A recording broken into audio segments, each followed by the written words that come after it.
When it comes to spending those taxpayer dollars, our money. One Republican says the entire government is on the hook. A spending problem, not a revenue problem. We just got to put everything on the table from a spending standpoint. As you know, if we reach that debt limit, all it does is force us to prioritize our spending. Every area of government ought to be accountable for how they're spending hardworking taxpayer money, and nothing should be immune to that. A new op-ed titled "The Hard Reality of a Debt Ceiling Showdown." The crisis is a test for Republicans and whether they'll stand strong against reckless spending. It goes on to ask, do House Republicans have a strategy that will keep them unified when the political clamor about default looms? Republican Congressman Jim Jordan of Ohio, also now the committee chairman of the House Judiciary. Great to see you today. Good to be with you, Harris. First of all, talk to me about that inner divide over this topic among Republicans and what you foresee ahead. How strong can you stand together? Well, I mean, we got record spending, record inflation, record debt, and the Democrats say we don't want to change any behavior. We don't want to do anything. I just simply don't understand that because it just does no common sense there. I mean, the White House said we will not negotiate with House Republicans. Really? How about some simple things? Like if you're going to increase the borrowing authority, add more debt to the nation's, to our nation's bottom line here, why not at least have a budget that you have to put in place? The Democrats haven't passed a budget in the last several Congresses. Why not? At least tell the American people, here's where we're going to borrow more money that we don't have. Here's at least how we're going to prioritize the spending of that money. They don't even want to do that. So I just do not get this idea that, oh, we can't negotiate, we can't do anything different other than just borrow more money, spend more money. That is not going to work, particularly as you pointed out, when we are approaching $500 billion in debt service payments and interest payments on that $32 trillion debt. Well, and my question was about staying unified because Democrats would love to see some sort of, discussion about it across the aisle. Real quickly, because I do want to get to this, some of the world's top economists with a grim outlook for this year. 81% of those economists are saying a global recession is likely or very likely. The price hike pain for Americans is unrelenting, no matter what the president says. I don't know that he shops. A December Moody's report says we are paying an average of $72 more for groceries every month compared with this time last year. That's more than $860 annually. Congressman.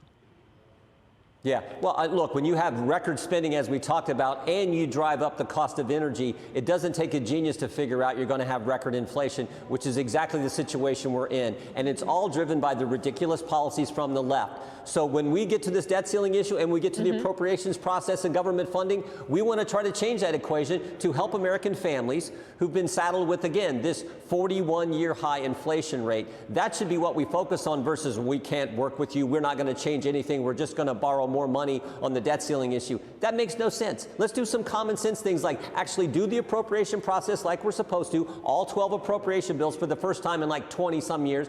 And then also when we get to this, make the Democrats actually put forward a budget and tell the American people, here's what we're going to spend. We're going to put forward a budget from the House Republicans. Hopefully the Democrats in the Senate will actually do the same thing. It's so fascinating that what you're calling for is so simplistic. It's akin to transparency. And once the American people really are told the truth, all of those lawmakers on both sides of the aisle, but particularly on the left, are going to hear from their constituents. That'll be part of how you fight this battle, I would imagine, as well. That's how American politics, American government's supposed to work. So put it out there, be transparent with the people. Let's have a national debate. I think we should actually make the Democrats put forth a budget, particularly if you're going to increase the debt ceiling. If they think different, we can have that debate. All right, let's move to this. 2 House committees now investigating the classified documents found in President Biden's possession in multiple locations. There could be others. And there's a special counsel probing all of this as well. So a lot of people looking at it. The situation is sparking national security concerns, especially the documents that were in his Wilmington, Delaware home. Some of those had some markings on them like top secret. Our own Peter Ducey shared this photograph from his archives that shows the now president's home, which now I mean, not even a lick of security around it. And the picture is from 2019. The White House tore into the probes and defended the president this way. House Republicans have no credibility. Their demands should be met with skepticism, and they should face questions themselves about why they are politicizing this and admitting they actually do not care about the underlying classified material. President Biden is doing the right thing and is cooperating fully with a thorough review. But House Republicans are playing politics and shamelessly hypocritical attempt to attack President Biden. That's my White House voice. Chairman? Yeah, I mean, this is not about politicizing anything. This is about the double standard that I think is so evident to the American people. There were one set of rules for Secretary Clinton, one set of rules for Joe Biden, a different set for President Trump, and anyone with common sense can see that as well. So I point to this. I still remember when I questioned Secretary Clinton in the Benghazi hearings about her 60-some thousand emails. I asked her a very simple question. Madam Secretary, why don't we don't want to see the personal emails. This is America. You have privacy rights. We get that.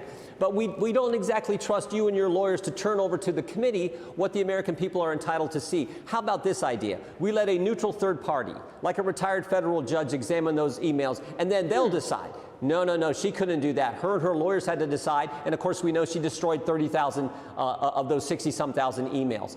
Why did they get to operate that way versus how President Trump was treated? So we just want the equal application of the law, for goodness sake. And frankly, we'd also like some transparency. We were just talking about this in the debt ceiling debate. But remember what happened here.